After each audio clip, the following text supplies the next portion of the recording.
Салтанаттуу ачылыш аземине кош келипсиздер.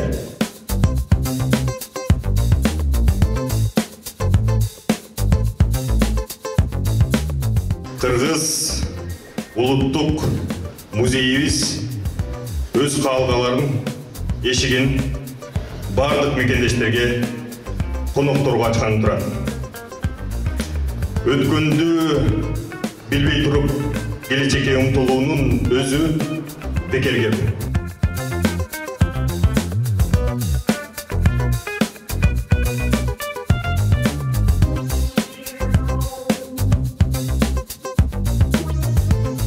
Толук реконструкциядан өткөндөн кийин биз ушул структурасын жана мазмунун жакшыртуу боюнча окумуштуулар менен бирдикте музей иш алып барды.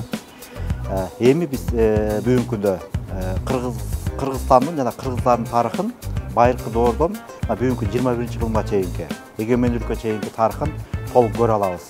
Тарыхый жерлердин топографиялык моделдери так өзүндөй кылып жазалып берилди.